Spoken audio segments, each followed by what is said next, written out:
할렐루야. 네, 오늘도 우리 주님의 은혜와 사랑이 여러분과 함께 하시기를 주님의 이름으로 축원합니다. 아멘. 축원합니다. 아멘. 오늘은 숨겨진 영웅 시리즈 6번째 가이오에 대해서 말씀을 나누고 또 은혜를 받고자 합니다. 가이오라고 하는 이름의 뜻은 기쁨, 환희, 그런 뜻을 가지고 있습니다. 교회는 어찌되었든 사람들의 공동체입니다. 그 사람들의 성향과 기질이 어찌 되었든지 간에 하나님께서 부르신 자들이 이곳에 있는 것입니다. 아멘. 네, 그래서 저런 사람이 어떻게 여기 와 있나, 또 어떻게 저런 인격체가 예수님을 믿는다고 할 수 있나, 이렇게 정죄하고 판단하기에 앞서서 그는 하나님께서 부르셔서 이곳에 있게 한 존재라고 하는 것을 우리가 잊으면 안 됩니다. 그것이 그를 위해서 예수님께서 죽으셨고, 그를 위해서 부활하셨고, 그를 위해서 천국에 또한 처소를 예비하고 있다. 그래, 하나님께서 나만 사랑하신다, 이런 착각을 버려야 됩니다.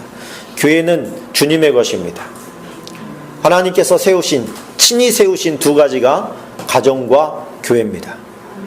근데 이 교회가 때로는 사람들의 마음에 시기심과 또 분쟁과 이기심과 이런 것 때문에 세상에서도 상처받는데 교회에 와서도 상처받는 일들이 많이 있습니다. 물론 상처받은 사람들이 모여 있으니 그곳에 어떻게 치료만 있겠습니까? 그러나 이곳에 와서 예수님을 만난 사람들은 반드시 치료가 되는 줄로 믿습니다.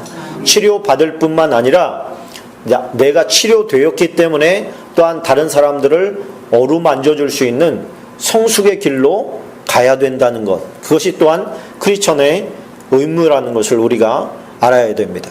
신앙생활 오래 했음에도 불구하고 그의 인격이 변하지 않는다면 단언컨대 그는 예수님을 만나지 못한 사람입니다.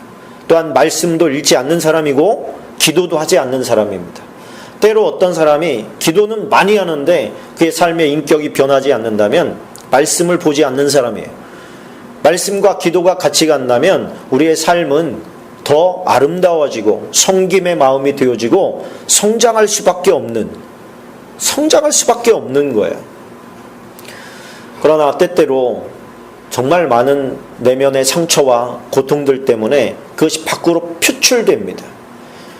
신앙생활한 지 얼마 되지 않는 사람들이 그런 어떤 모습을 보면 우리가 그를 위해서 기도하고 섬기고 또 사랑해야 되지만, 신앙생활을 오래 했음에도 불구하고, 그래서 교회에서 어느 정도의 지위가 있고 또 맡은 바 직무가 있음에도 불구하고 그가 어린아이처럼 늘 상처를 내고 위로하지 못하고 오히려 괴롭히는, 마음에 상처를 주는 일을 한다면 그보다도 곤란한 게 없습니다.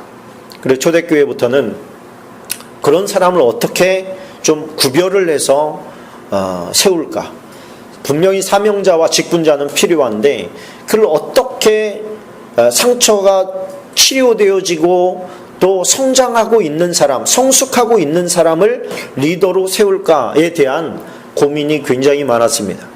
그래서 사람의 마음은 사람이 잘 모르기 때문에 우리가 열심히 기도도 하지만 또 삶의 전반을 살핍니다.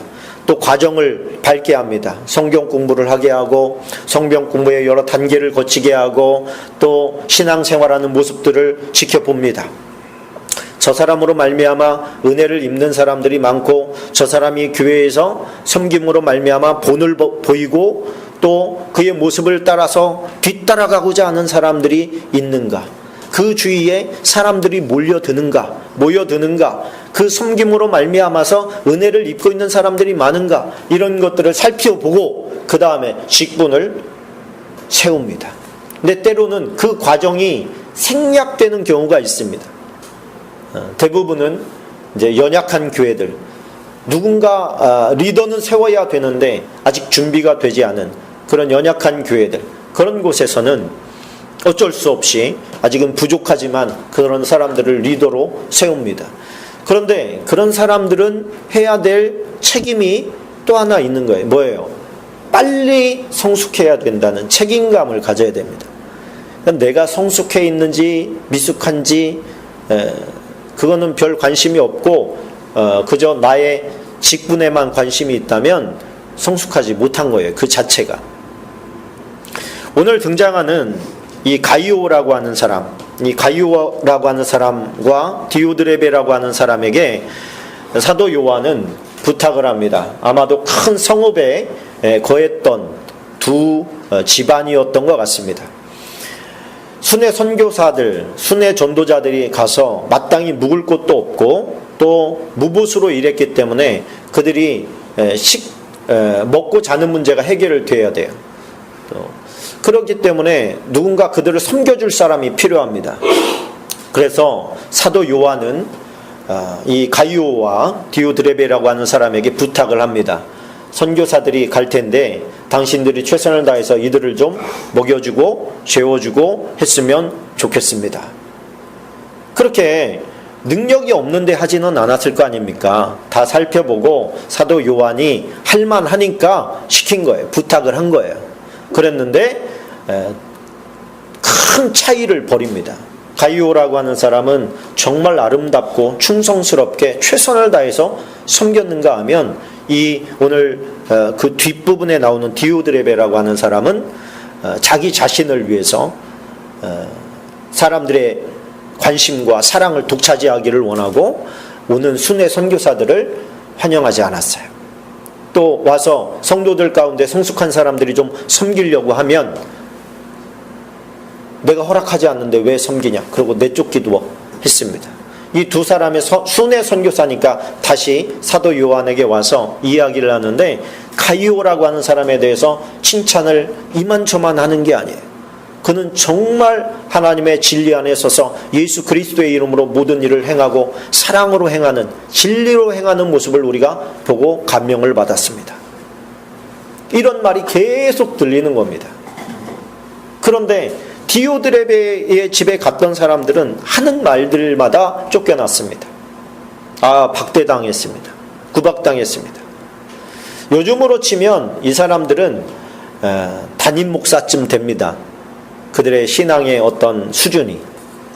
그래서 맡겼는데 한 사람은 완전히 정말 저주받을 정도로 그렇게 이기적인 자기 야망과 욕망에 눈이 어두워져 가지고 하나님의 일을 보지 못하고 하나님의 사람들을 구별하지 못하는 어리석은 사람의 대명사가 되어지고 오늘 나오는 이 숨겨진 영웅 가이오는 자기가 가진 모든 것이 하나님의 것임을 알아서 청지기 정신을 가지고 하나님께서 맡겨주신 것을 가지고 최선을 다해서 선교사들을 섬기고 또 봉사하고 헌신했던 것을 우리에게 보여주는 것이죠.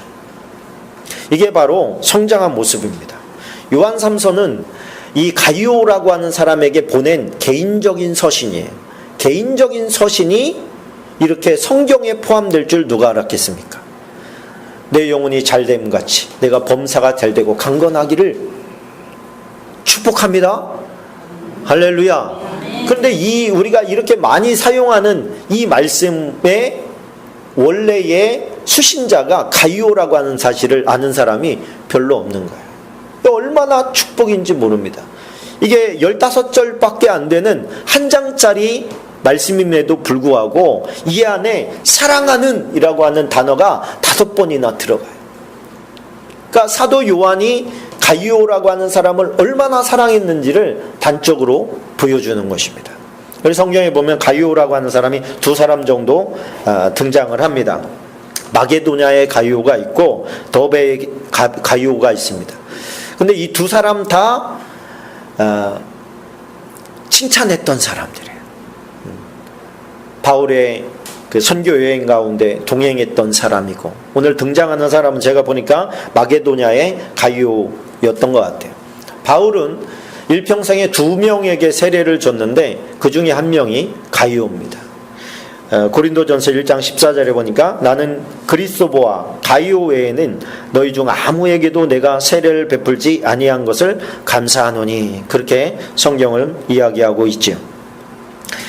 가이오가 얼마나 충성되고 헌신된 사람이냐 하는 것은 바울과 사도 요한이 동일하게 증언합니다. 그는 정말 괜찮은 사람이고 충성된 사람이고 아껴 사랑하기에 맞지 않는 귀하디 귀한 하나님의 일꾼이다 라고 하는 거예요. 이 사도 요한의 입장에서 가이오를 잠깐 제가 상상을 해봤습니다. 뭐냐면 이 요한 3서가 기록될 때는 AD 90년에서 100년 사이에, 다시 말하면 사도는 다 죽었을 때예요. 유일하게 한 명 남아있는데 그가 사도 요한입니다. 요한 외에는 다 죽었어요. 예수님의 말씀을 함께 듣고 그 병고침의 현장 가운데 함께 있고 예수님의 가르침을 친히 들었던 이제 유일한 사람이 사도 요한입니다.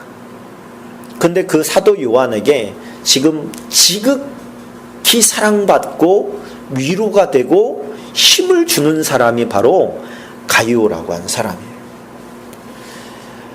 그걸 어떻게 보면 외롭지 않았을까라는 생각이 듭니다. 근데 목회자의 기쁨이 어디 있냐면 말씀을 들은 사람들, 성경 공부한 사람들, 이런 사람들이 아름답게 성장해 가 있는 모습. 그래서 이제 어느 시점이 되면 장로님이 되어 있고 안수 집사님이 되어 있고 권사님이 되어 있고 같이 늙어가는 것이죠. 같이 늙어가는데 같이 잘 성숙한 모습을 보는 거예요. 목회자도 계속 성장하지 않습니까? 성숙해 가는 거예요, 목회자도.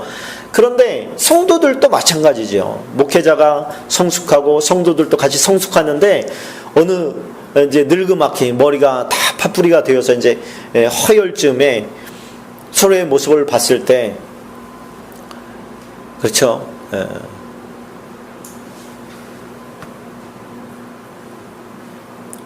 가슴이 먹먹하네. 우리 정말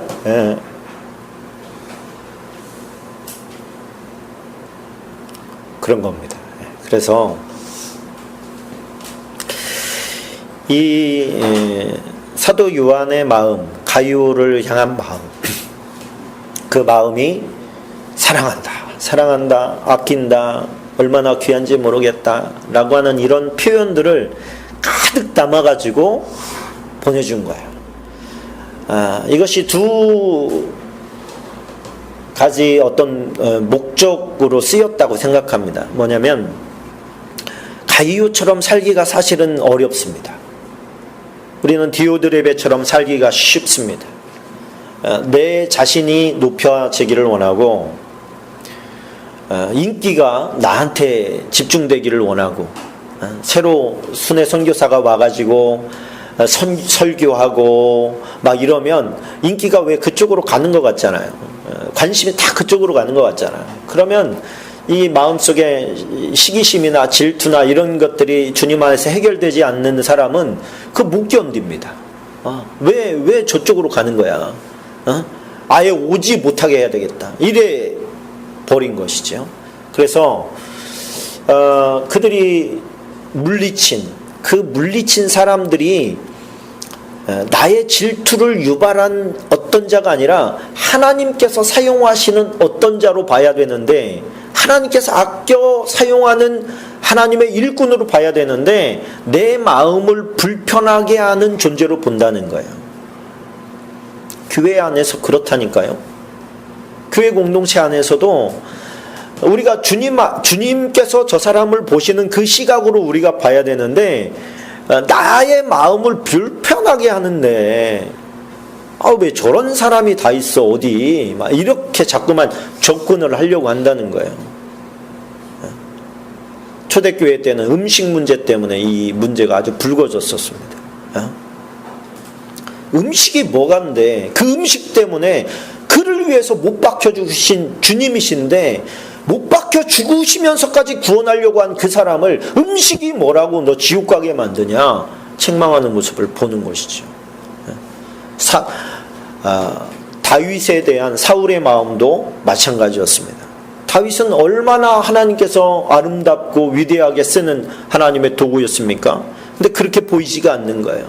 내 자리를 탐하는 시기심, 자기 욕망에 사로잡힌 자, 이게 사울 왕의 모습과 오늘 나오는 디오드레베의 모습이 서로 다르지 않습니다. 그런데 우리 중에 누가 저는 가이오예요, 저는 디오드레베 아니에요, 저는 다윗이에요, 사울 아닙니다, 이렇게 얘기할 사람이 얼마나 되겠습니까? 그러나 분명한 목적은, 주님께서 우리에게 원하시는 수준은 당연히 가이오고 당연히 다윗인 것이죠. 그럼 이 갭을 어떻게 하죠? 나의 원래의 인격은 디오드레베요, 또 사울인데 어떻게 다윗으로, 어떻게 가이오로 이게 성장해 갈 수가 있겠느냐는 거예요. 어떻게 올라갈 거냐. 오늘 보니까 가이오를 칭찬하면서 이렇게 이야기합니다. 요한삼서 1장 2절 같이 한번 읽어봅시다. 사랑하는 자여, 내 영혼이 잘된 같이 내가 범사에 잘되고 강건하기를 내가 간구하노라. 우리 한번 자기 이름 넣어서 한번 해볼까요? 사랑하는 유선태여, 내 영혼이 잘됨 같이. 진짜로 주님께서 나에게 해주시는 말씀이다, 이렇게 생각하면서 같이 한번 이름 넣어서 고백해 보겠습니다. 사랑하는 유선태여, 내 영혼이 잘된 같이 내가 범사에 잘되고 강건하기를 내가 간구하노라. 아멘. 그대로 이루어질지어다. 아멘. 그 다음에 이어지는 말씀이, 형제들이 와서 내게 있는 진리를 증언하되, 그러니까 뭐예요? 지금 너 안에 있는 진리, 네 안에는 진리가 있다는 말을 나에게 와서 해주는데, 네가 진리 안에서 행한다 하니 내가 심히 기뻐하노라. 이 진리라는 것은 알레데이아를 말해요. true, 참된, 진정한, 신실한, 진리, 이렇게 이제 번역이 가능하겠지요. 그러면 진리가 무엇이냐? 진리는 예수 그리스도입니다. 할렐루야. 그리고 그가 주신 유일한 계명인 사랑하라고 하는 계명입니다. 그렇다면 그는 모든 일을 예수 그리스도 안에서 행하더라. 그리고 그 공을 자기가 가로채는 게 아니라 예수 그리스도께 올려드리더라. 그리고 그가 행하는 모든 행함은 사랑에서 나온 것이더라. 할렐루야. 아멘. 그 이야기를 다른 사람들이 막 해주는 거예요. 우리는 PR 시대라 그래가지고 나에게 있는 장점을 자꾸만 자랑하고 싶어 합니다. 내가 말하지 않으면 누가 나를 알아줘, 이렇게 이야기합니다. 근데 우리가 곰곰이 생각을 해보면 자기 자신을 피하라는 사람은 우리는 피하게 돼 있습니다. 저 사람이 자기를 자꾸만 높이고 내가 얼마나 대단한 사람인지를 알아? 그러면서 자기의 어떤 그런 이력들을 막 피력하는 사람을 우리는 조금 피하게 돼 있어요. 그렇죠? 같은 피인데 조금 달라요. 그런데 다른 사람이 칭찬하는 사람에게는 우리가 관심이 가게 돼 있고 유심히 보게 돼 있습니다. 그래서 우리는 우리 자신을 높이는 사람, 그 절대로 하지 말라고 성경에서 얘기하는 거예요. 교만은 패망의 선봉이다. 이 교만이 구체적으로 뭐냐면 자기 자랑이에요. 자기 자랑. 자기 자신을 높이고 싶고 드러내고 싶은 그 열망, 그거 하면 너에게 지금 멸망이 가까운 줄 알아라. 그것도 모르고 계속해서 자기 PR을 하면 피해 다녀요. 그 사람을 자꾸. 남들이 PR하는 사람이 돼야 됩니다. 오늘 가이오를 통해서 우리가 배우고자 하는 게 바로 그거예요. 가이오는 자기가 자신을 드러내는 게 없잖아요. 근데 다른 사람들이 막 그를 높여줘요. 저 사람은 믿음의 사람이에요. 보니까 되게 불쌍해. 머물 곳도 없을 것 같아. 그러면 당신 저기에 가면 가이오라는 분 계신데 그 집으로 가시오.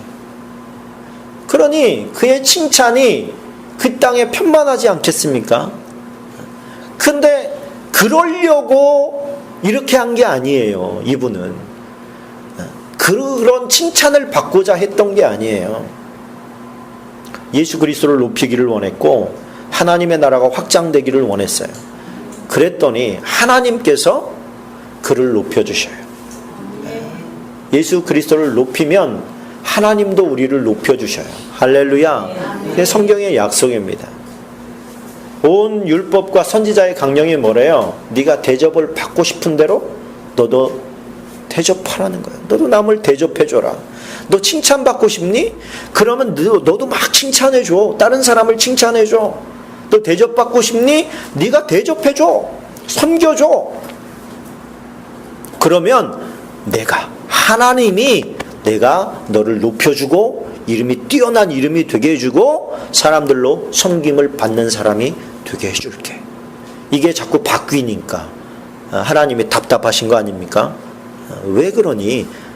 질서대로 하라고, 말씀대로 하라고 이렇게 아마 주님께서 말씀해 주실 거예요. 우리는 디오드레베와 가이오의 가운데 있는 존재들이다. 저는 그렇게 생각합니다. 이게 순식간에 디오드레베 쪽으로 갈 때도 있고 순식간에 가이오 쪽으로 갈 때도 있어요. 그런데 우리의 본능은 사실은 디오드레베 쪽으로 가려고 합니다. 물살을 거슬러 올라가야 되는 것처럼 가이오 쪽으로는 힘을 써야 되는 거예요. 애를 써야 되는 거예요. 이 물고기는, 살아있는 물고기는 아무리 작아도요 물살을 헤치고 올라갑니다. 생명력이 어디서 옵니까? 예수 그리스도로부터 오는 줄로 믿습니다. 주님 제게 힘을 주십시오. 주님 제가 힘을 주십시오. 제가 떨치고 나아갈 수 있는, 성장할 수 있는 동력을 제게 주십시오. 말씀을 통해서 주십시오. 기도를 통해서 주십시오. 그래서 주변 사람들로부터 칭찬받고 인정받는 사람, 우리가 추구해야 될 크리스천의 본이라고 저는 믿습니다. 이 사람을 들춰내고 가이오를 들춰내서 여러분들에게 소개하는 것이 기쁩니다.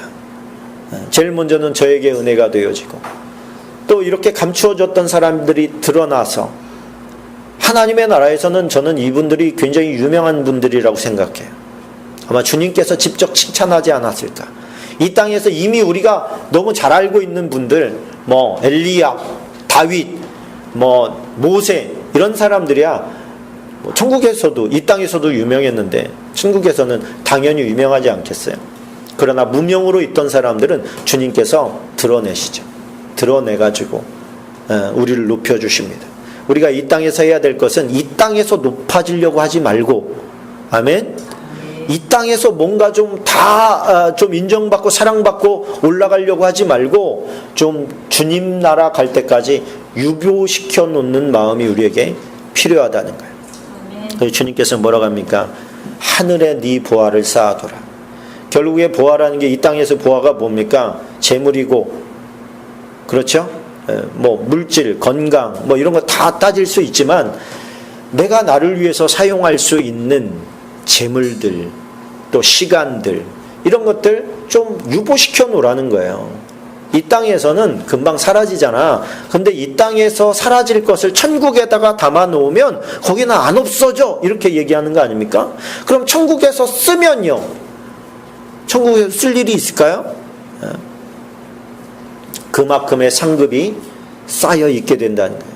그리고 그가 행한 기록들은 안 없어진다는 거예요. 그게 삶의 흔적 아닙니까? 천국에 얼마나 쌓여 있느냐가 그의 삶의 흔적이에요. 이 땅에서 네가 어떻게 살았느냐는 천국에 쌓여 있는 걸 보면 알아. 그런 거예요. 우리가 부자와 나사로 스토리를 알고 있습니다. 그곳에 보면 부자는 날마다 고운 베옷을 입고 날마다 호화롭게 즐기더라. 그래 돼 있어요. 누가복음 16장 19절에 보니까 한 부자가 있어 사색 옷과 고운 베옷을 입고 날마다 호화롭게 즐기더라. 그런데 나사로라 이름하는 한 거지가 헌데투성이로 그의 대문 앞에 벌어진 채 그 부자의 상에서 떨어지는 것으로 배불리려 하며 심지어 개들이 와서 그 헌데를 핥더라. 여러분, 나사로, 이것을 왜 부자는 지옥 갑니까? 거지로 살면 천국 갑니까? 이런 얘기가 지금 아닌 거예요. 천국에 갔다. 그 얘기는 지금 아직 예수님이 어떤 역할을 하기 전이에요. 그는 이 땅에서 굉장히 못 살았어요. 요즘 말로 치면 구정물이라도 얻어서 좀 그 안에서 건더기 좀 건져가지고 어떻게 먹고 살까 하는 그런 존재고, 이 부자는 넉넉해서 풍요로워서 날마다 먹고 즐기고 잔치해도 먹고 살 만큼 그렇게 풍요로웠던 사람이라는 거예요. 그런데 왜 지옥에 갑니까? 풍요롭게 먹고 즐기고 또 좋은 옷 입고 호화롭게 살면 지옥 갑니까? 예수 안 믿어서 지옥 갔을 것이다. 예수 안 믿어서, 예수 믿었다는 기록은 나사로도 없잖아요.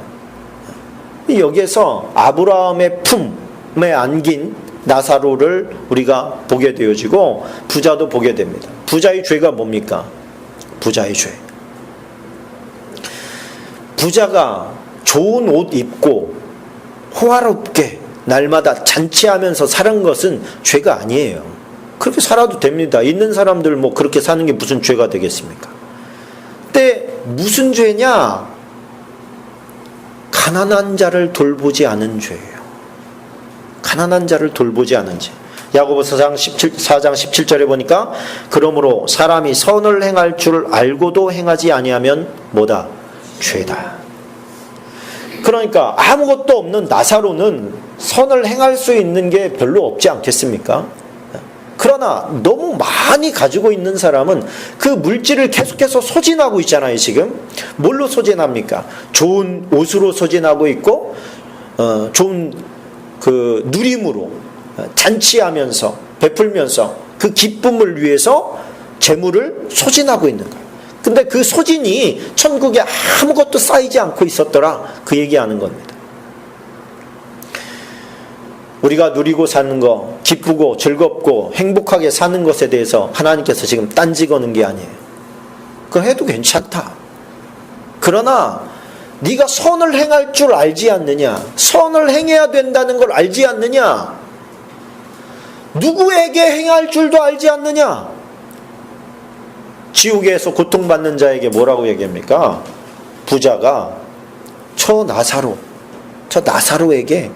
물 한 방울 찍어서 나 좀 이렇게 하게 해주십시오. 이렇게 얘기하잖아요. 왜 그런 얘기를 하죠? 그 나사로가 자기 집 문 앞에서 구걸하고 있는 거지라는 것을 알고 있었다는 얘기예요. 근데 그는 거지 생활을 하고 있는데 자기는 너무 부유하고 풍요롭고에 룰루랄라 하면서 살았다는 거예요. 네가 돌봐야 될 자가 네 바로 눈앞에 있는데도 불구하고 넌 그것을 외면하고 너만을 위해서 살아간 죄, 선을 행하지 않은 죄, 그것으로 말미암아 지옥에 가는 거다. 그렇다면 저와 여러분, 과연 여러분 나사로처럼 살고 있습니까? 정말 없을 때는 우리가 삼시세끼 배부르게 먹을 수만 있다면 얼마나 감사하고 행복할까? 그러지 않았습니까? 지금 없어서 못 드시는 분 계신가요? 우리의 만족의 개념이 바뀌었다는 얘기예요. 더 가진 사람, 더 풍요로운 사람, 더 누리는 사람, 그 사람에 비해서 나는 거지다, 이렇게 생각하는 거예요. 근데 돌아보면 하루 삼시세끼도 제대로 못 먹고 사는 사람이 있어요. 다이어트 하느냐고 안 먹는 게 아니라 진짜로 하루에 2끼밖에 못 드시는 분들 아직도 있단 말입니다. 그러면 여러분, 저와 여러분은 멀리 갈 것도 없이 지금 아무런 저에게 있어서 선한 것이 나오지 않고 있어요. 그렇다면 디오드레베잖아요. 주님께 책망받아 마땅하지 않습니까? 사도 요한이라면 우리의 모습을 보면서 뭐라고 하겠어요? 오늘 이 가이오가 칭찬받은 것은 믿음 때문이 아니라 삶 때문에 칭찬을 받았습니다. 삶. 그의 믿음에 합당한 삶을 살았다는 거예요. 그리고 저희에게도 요청하고 있습니다. 우리는 가이오와 디오드레베는 넉넉했던 사람들입니다. 둘 다. 그러나 우리는 그들에 비해서 정말 보잘것없고 나약할 거예요. 별거 없을 겁니다. 그런데 없어서 못해요 라고 얘기하기에는 여러분 그래도 가진 게 있을 겁니다. 우리가 보살펴야 되는 사람들, 섬겨야 되는 사람들은 그저 나보다 좀 못한 분들이면 되는 거예요. 할렐루야. 그것이 뭐예요? 하늘에 내 부활을 쌓는 거예요. 그 부활은 사라지지 않을 것입니다. 그리고 가이오를 칭찬하고 사랑해서 기록에 남겼던 그 주님의 마음이 하늘 행위록에도 우리를 위해서 칭찬하시고 위로하시고 또 축복하시는 말씀으로 기록되어 줄로 믿습니다. 우리 함께 기도할 때에 주님, 이기적인 삶의 원인, 나 스스로를 높이고 우리 자신이 인생의 왕이 되려고 할 때 우리는 이기적이 됩니다. 이 디오드레베처럼 정말 이기적이고 능력도 없고 사랑도 없는 자가 왕이 되면 그 공동체는 다 같이 망하는 거예요. 소경이 소경을 인도하는 것처럼 망하지만 하나님, 저는 가이오처럼 주님 칭찬받는 자 되게 해주십시오. 주님의 칭찬을 위해서, 주님의 사랑받는 자를 위해서 나의 시간과 건강과 물질을 좀 하늘의 부활을 쌓는 그런 사람이 되게 도와주십시오. 제가 이제부터라도 그런 삶을 살기를 원합니다. 우리 함께 기도하며 주님의 도우심을 구하겠습니다.